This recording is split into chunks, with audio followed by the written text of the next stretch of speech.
Hi guys, Rada here. Welcome to my YouTube channel and I hope you're having a great day so far.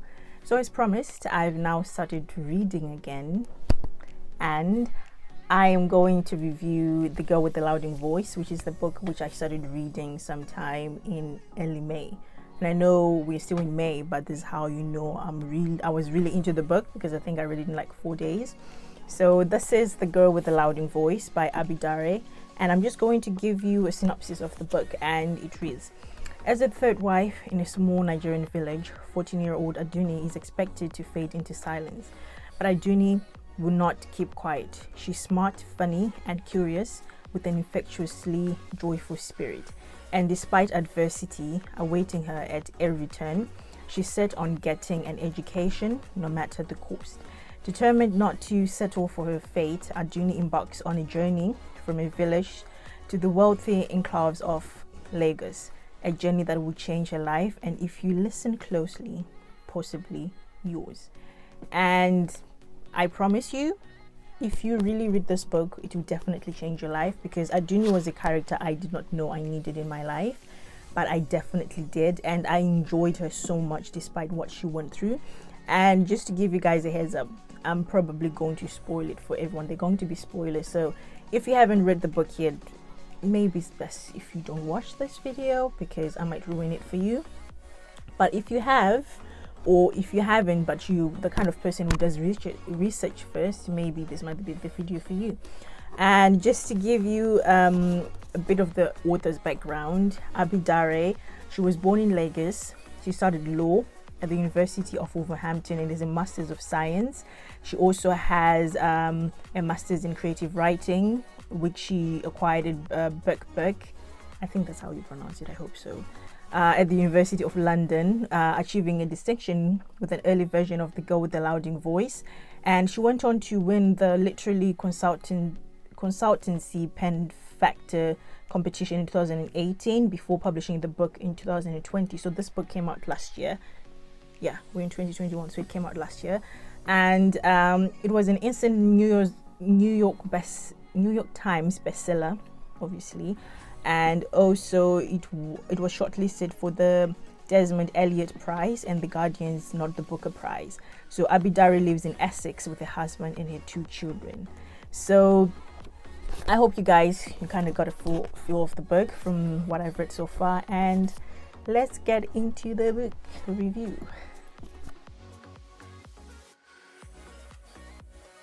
So, not to forget anything, I made sure to write the themes, some of them, the ones which really stood out for me, because as much as I'm going to spoil it, I'm not going to entirely spoil the book. I'm not going to be reading anything from the book, okay? So, yeah, there's that.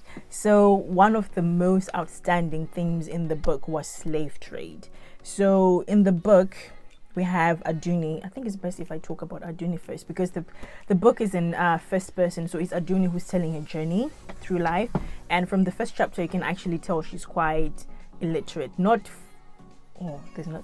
Okay. How I can explain it is, she did not go to high school. I think she ended around grade 4, grade 3, and now she's like 14. So she had like basic education and she wanted to be a teacher, but because her father believed that men or boys were supposed to go to school and girls were just supposed to be married off, she ended up not going to school. And also because they came from a very poor family, after her mother died, who was the one who was encouraging her to keep going to school, and she would sell like puffs. I'm sure like in Southern Africa where I come from, we call them like mafet kuku magwinya, that kind of thing. So she was selling them, and so she could actually help Adunni to go to school.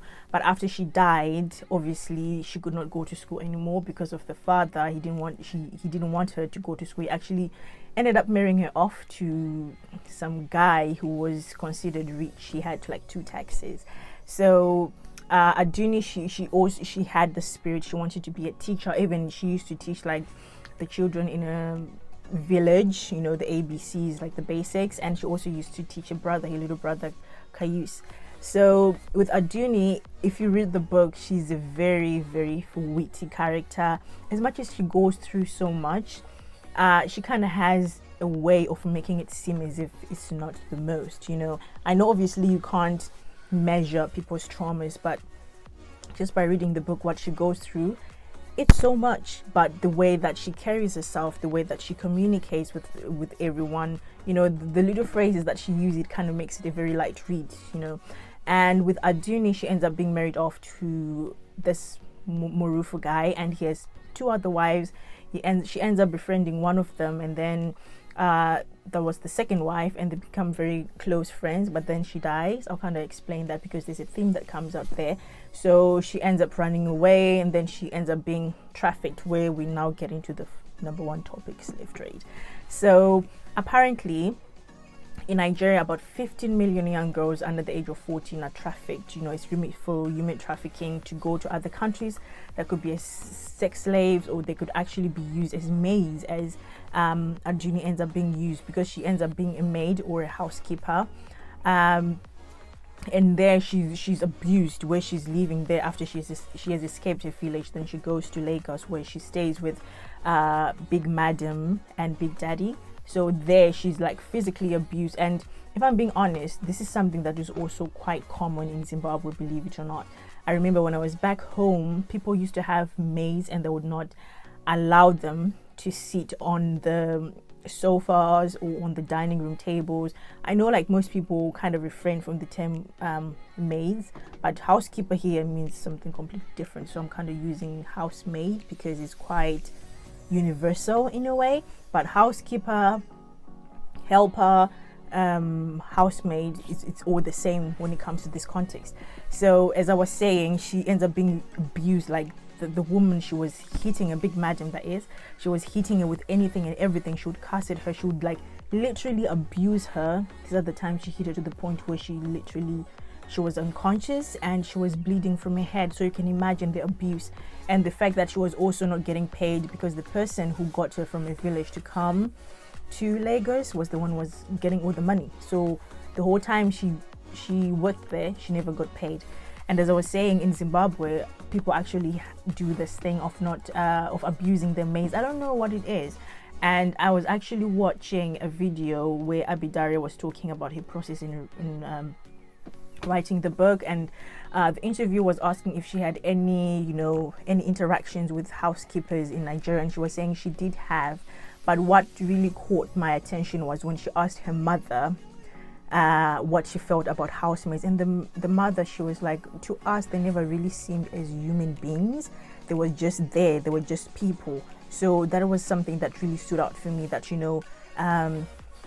obviously I can't speak for her, but I've seen it like happen in certain households where they're just seen as as people. They're not really seen as they're just seen as property, more to say, rather than being people. So yeah, that was like a very outstanding topic, and I think you find it very interesting if you like live in an African environment.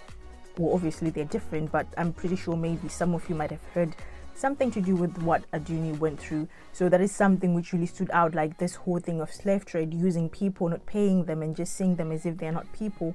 This was highlighted in this book. So number 2, we have the topic which stood out for me was impotence. So this topic I've actually seen it quite a lot in most West African books. So there is The Secret Lives of Baba Segi's wife. Baba Segi was impotent. So to those who don't know what impotence is, it's like when a man, he cannot get a woman pregnant. So that was impotence mean. Because in African culture, we used to like women, it's always the woman's fault. So rarely is it talked about in African cultures if a man has low sperm count. But so far, I think this book, The Girl with the Louding Voice, The Secret Lives of Baba Segi's Wives, and Stay With Me, these are the 3 books which I've read which actually highlight impotence. And I think it's a discussion which we need to have. I think it's about time, because what brought this topic up was what happened to the wife. So I think his name is Ken. Ken was married to Tia, and they were a very modern couple. Tia, she used to live in the UK, and then she moved back to live with her husband, who was a doctor in Nigeria. So you can imagine he's of high stature, and he was actually like a surrogate doctor. So he was helping women to get pregnant. and they had decided that they didn't want any children. But you know, Tia, she changed her mind. People are allowed to change their mind. But then her mother-in-law, she kept pushing, like she would come back every month to ask, okay, are you pregnant now? Are you pregnant now? Are you pregnant now? And then she got so frustrated that the mother-in-law was suggesting to have a ritual which actually helps women to get pregnant. And she was a bit hesitant at first, because first of all, she's quite modern, so she kind of she was a bit skeptical. But Adunni, because she had been exposed to this kind of things, she was like, you know what, for other people it actually works. So they went for it, and she wanted Adunni. I'll try and explain their friendship later, how they came to know each other, because at the moment we've talked about Adunni, how she was, you know, struggling, and then she became like a slave, yeah, let's call it what it is. She became a slave. And then anyway, back to Tia and Ken. So she ends up going with her mother-in-law, and if I tell you the ritual, it was so inhumane. They whipped her, they literally beat her up, they hog-tied her, and then they were beating her up, saying that they were beating the spirit of barrenness out of her. So that's how, you know, that's how brutal it was, only to find out that the guy was impotent. Imagine going through all that only to find out your husband is impotent. I don't know how I would react, to be honest. I would not be as calm as she was, because they ended up talking through it. I don't know if I would be able to talk through it, but hey, people are different.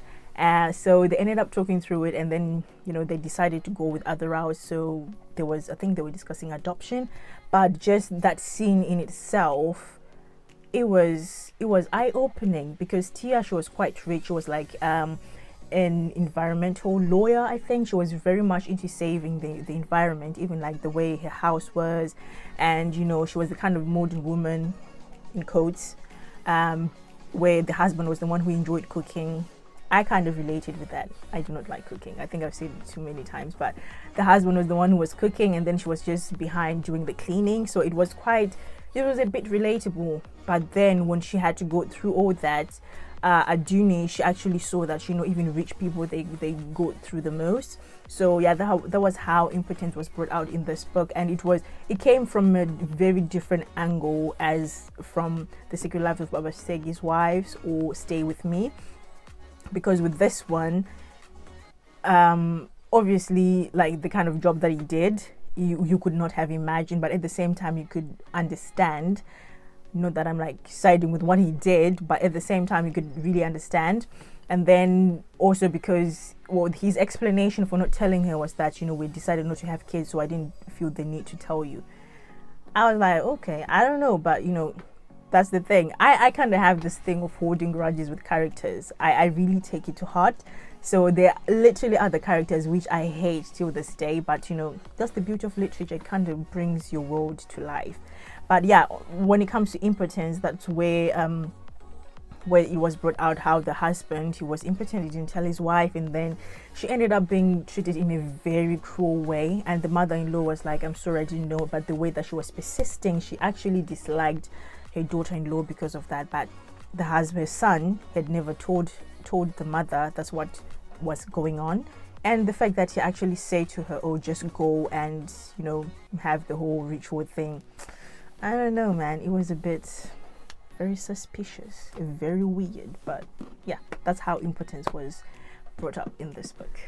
Number 3 will have to be jungle justice and cultural practices. So obviously cultural practices, I've touched on Tia, the whole thing with the impotence, but there was also Khadija. So Khadija, as I mentioned before, she was Adunni's friend, but she was also the second wife to Morufu. So what happened with Khadija when it comes to cultural practices was she had a boyfriend before she was married to Marufu, because the family was so poor. So she ended up deciding to get married to Marufu so that she could, you know, bring food to the family and they would be fed.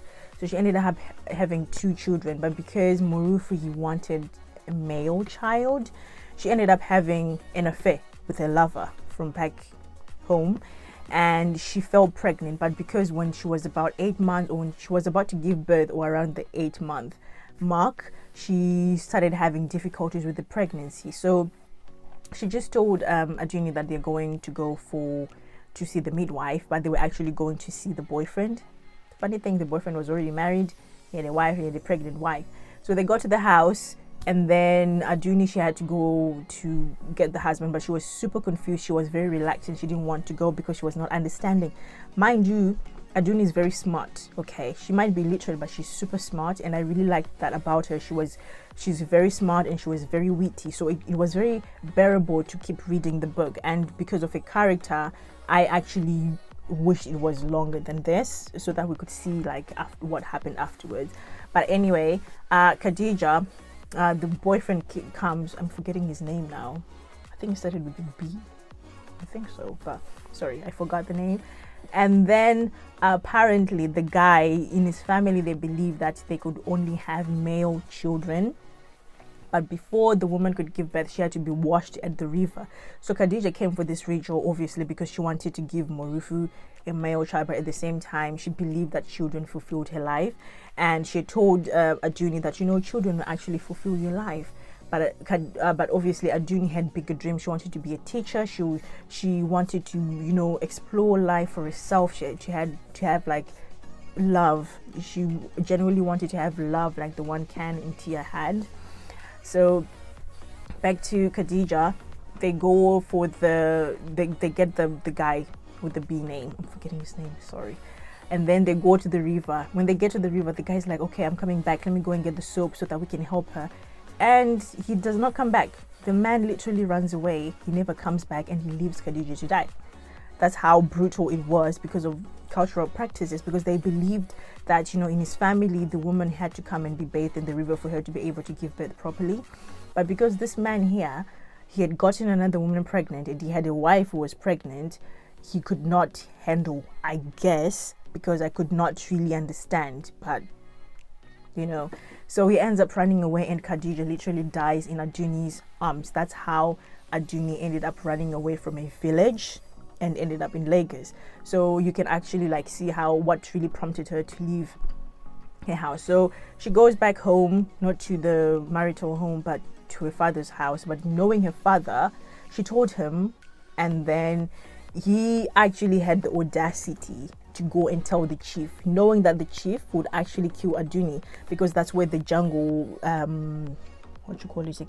jungle justice comes in. Because in a village, if someone was a thief or someone had done something, they would literally kill them. Like they would burn them alive, put them in a tire and then burn them alive. So that's the fate that Adunni was facing. So she ran away, and she ended up in the next village where a friend of her mother's was, but the woman was so poorly.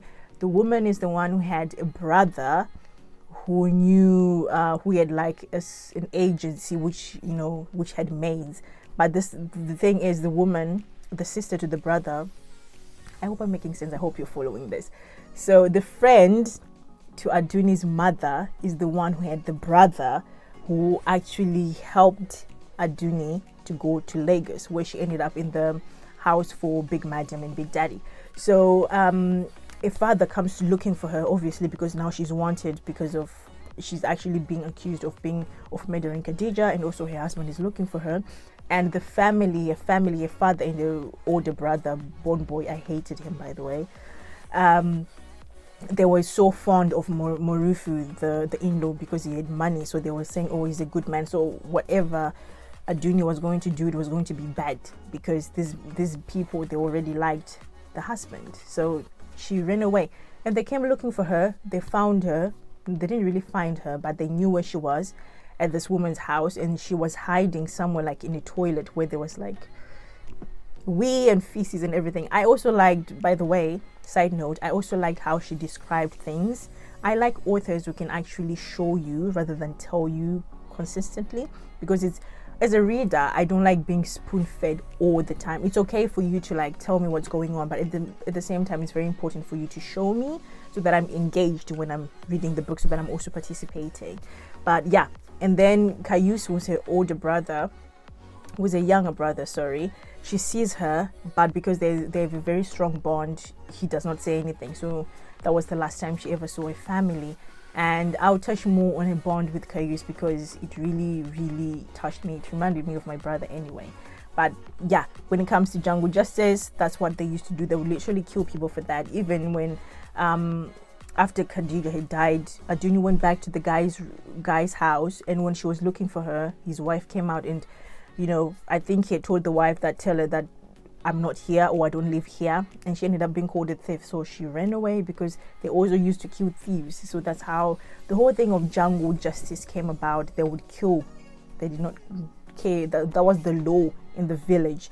If you did anything wrong, you're dead. So number 4 will have to be friendship.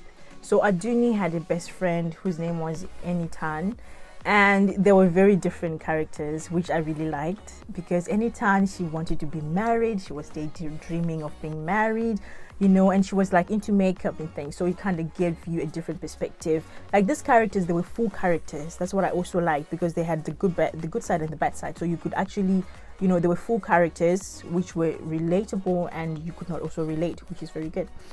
And they had a very strong bond, even though they were different. Enitan, she was more into makeup, and she came from a better family than Adunni's. But her mind, like when Adunni was going to get married to this Morufu guy, she was so excited for you. Oh my gosh, Adunni, why are you not happy? You're about to, your dream is about to come true. You're going to get married. Because in the village, they actually believed that marriage was everything. But you can't blame them. They were not allowed to go to school. So marriage for them was the thing. When you got married, you had made it in life. That was it for you. So I really enjoyed their friendship, because in the different, like how they were different, the friendship was actually very strong.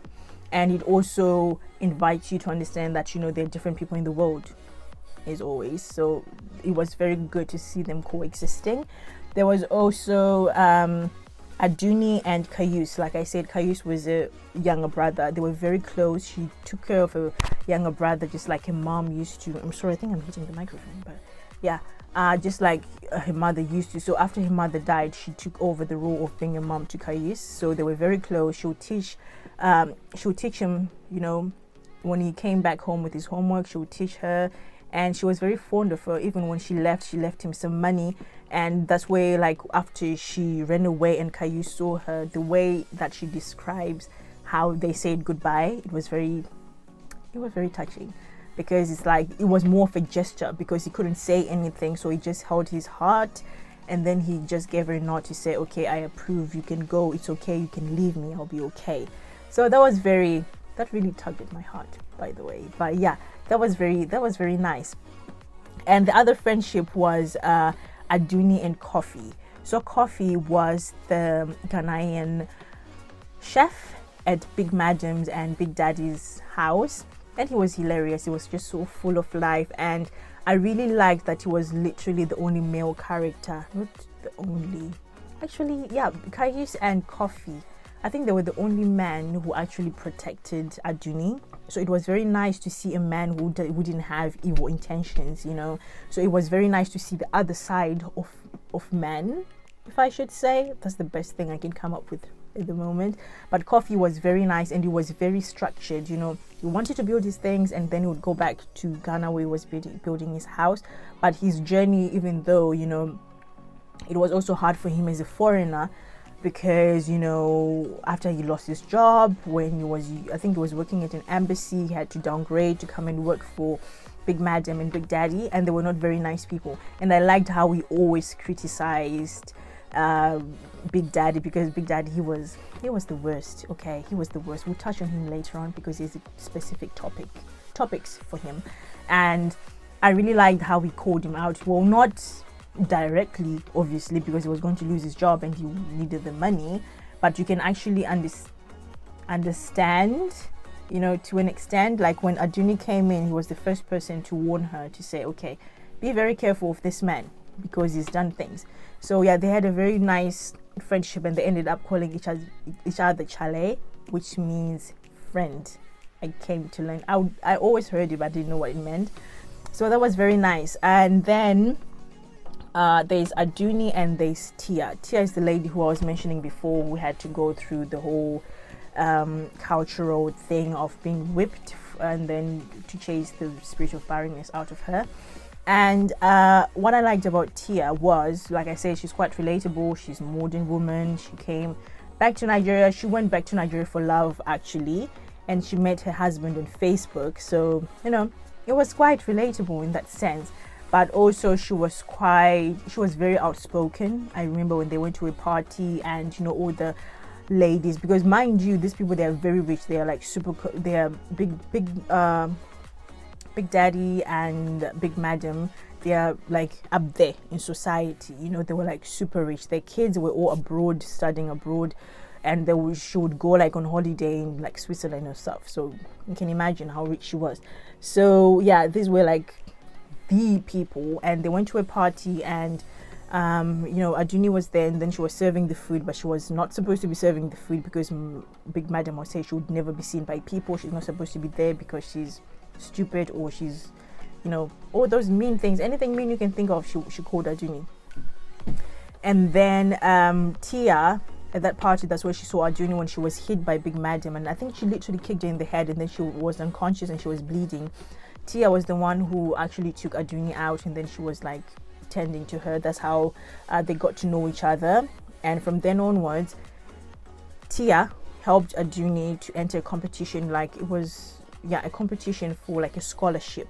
So she's the one who ended up teaching her when big madam was not there, because big madam did not want anyone to mess with the maids. She did not want anyone in the house. So they had to kind of sneak in and sneak out, because obviously big madam did not approve. That's how their friendship was formed. And also in return, Adunni was helping Tia when she went shopping. She would speak in Yoruba, which Tia was not fluent in, and they would go for like haggling. So like when they went for shopping, she would help her to talk about the price and stuff. So it wasn't like a give. It was a give and take relationship, which was very good, because it showed that Tia did not have that savior complex, because in most cases you would expect there to be a savior, you know, as someone who's rich, someone who's up there, you know, a young woman should be a savior, but she didn't have that feeling of a savior complex, because Tia also had her own struggle, the one with the giving birth, with her husband's impotence, and also her mother-in-law,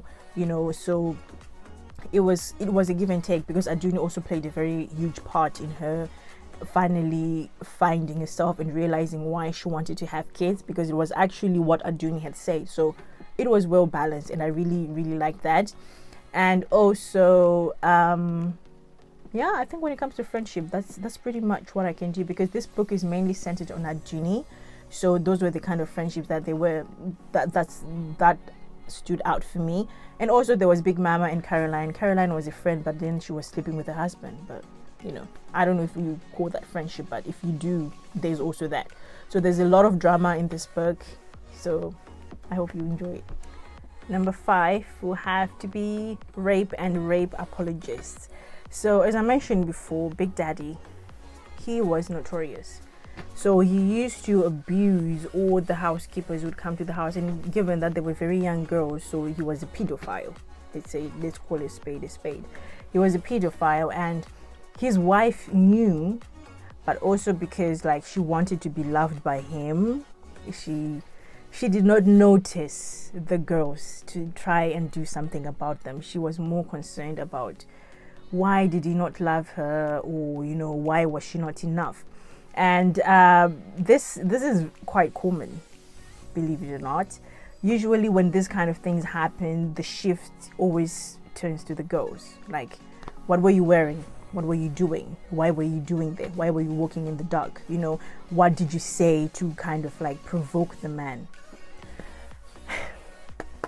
It's tiring, okay? I think we're all grown-ups here. We can't just be shifting the blame on the victim. You know, this topic is as old as, I don't know, you know, and it was quite interesting to actually see it from Adunni, Coffee, and Big Madam's point of view, because Big Madam walks in when Big Daddy's actually about to rape Adunni.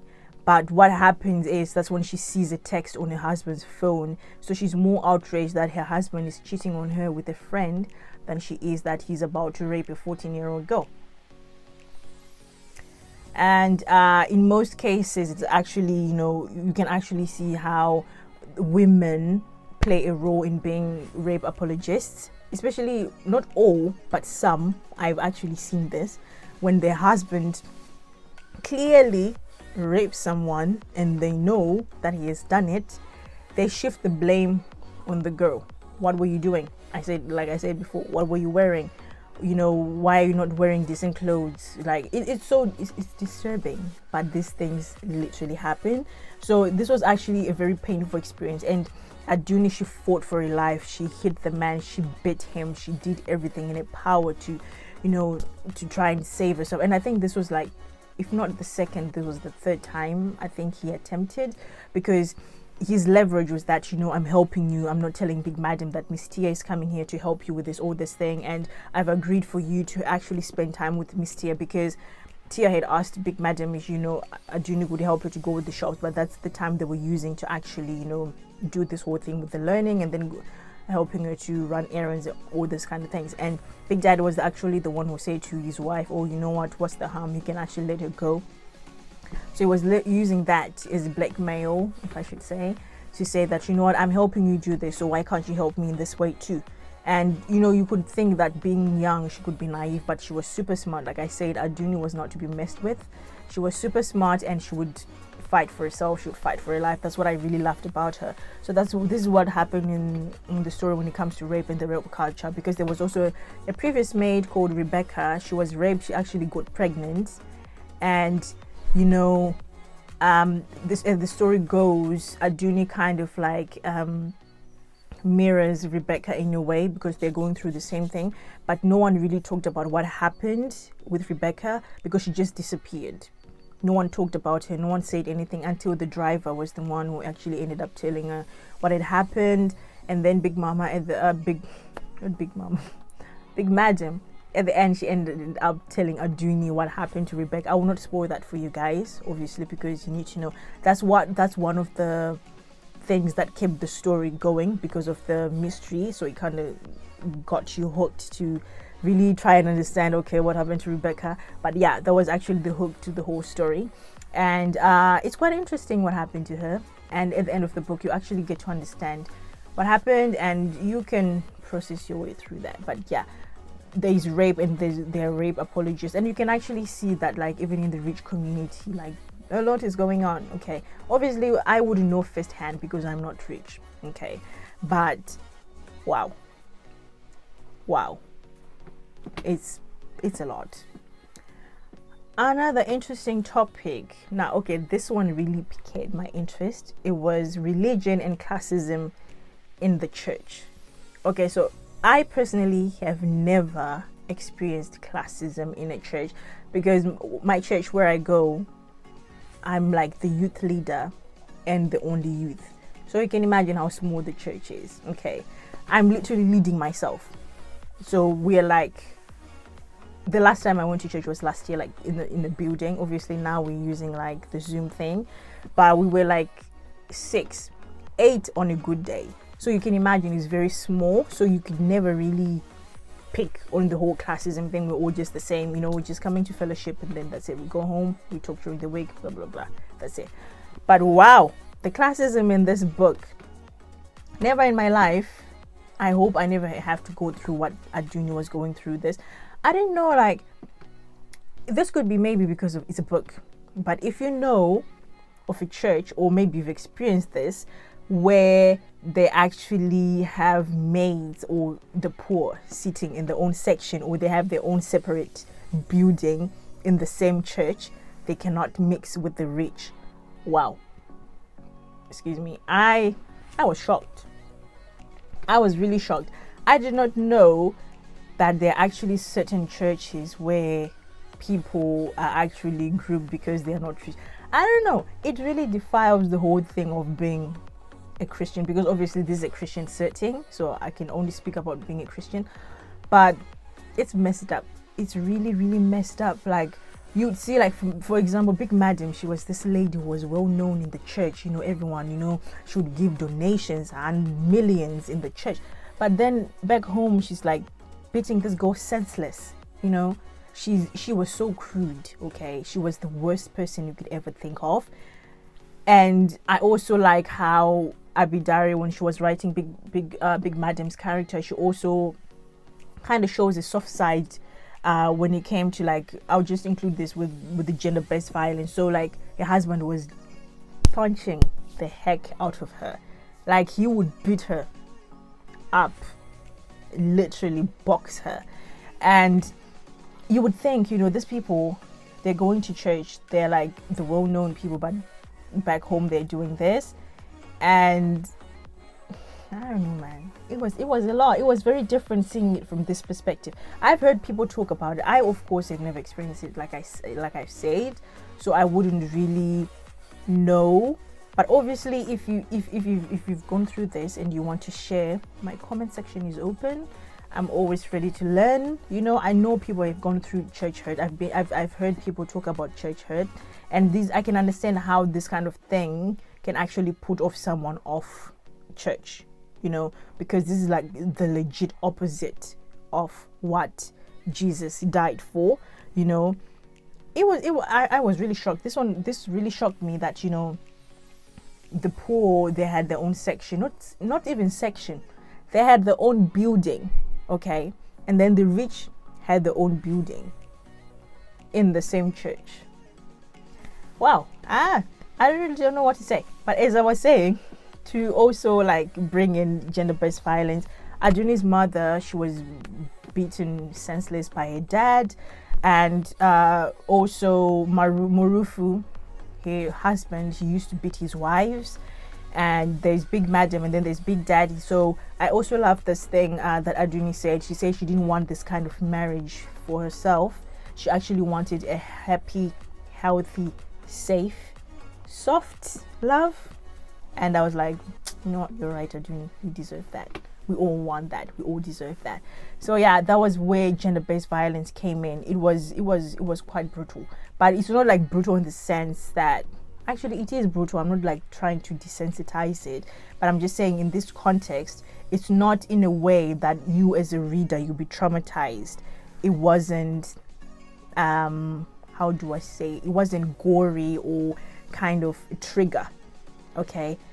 Unless maybe the one which has to do with Big Madam, because when Big Daddy beat the heck out of her, that's when she tried to like bond with Adunni, because Adunni, she would come and she would massage her head, she would give her a foot rub, and you would see that even though Big Madam had literally ignored Adunni being raped by her husband, she would still come and try and make her feel better, which I think is also like a victim response, because obviously she was abused, so you could understand why she would like try and find comfort or try to comfort her abuser, because you could like kind of like how do I say this, win her favor in a way. But she was a very hard woman. Even when she was going through all of that, she was still hard-hearted. But yeah, that's what I have to say when it comes to the whole thing which has to do with religion. Shocked, and also gender-based violence. So last but not least, I had to talk about this, obviously, education. So education played a major role in this book, especially when it came to Adunni, because she was very determined.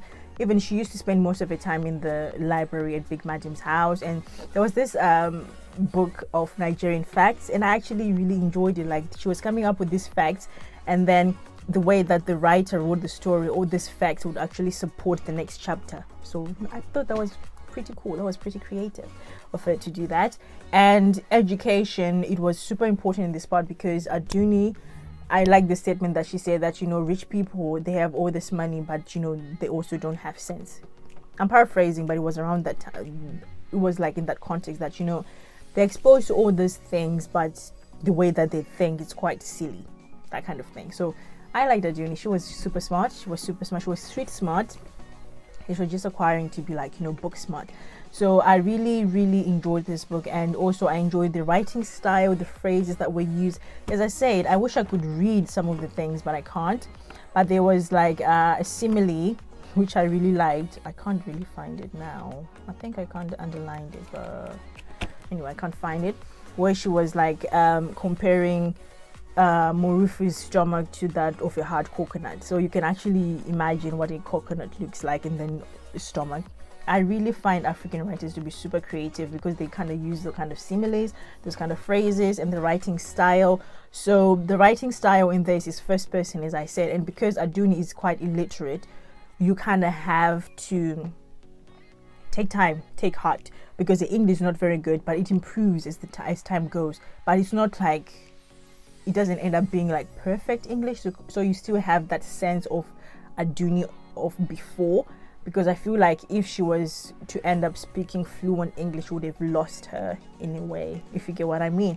So yeah, there's still a sense of Adunni in the book, and yeah, I highly recommend this book, you guys. It really got me from a rut, and someone actually bought this for me, and her name is Maya. She's like Queen Page is on Instagram. I'll definitely tag her in the description box.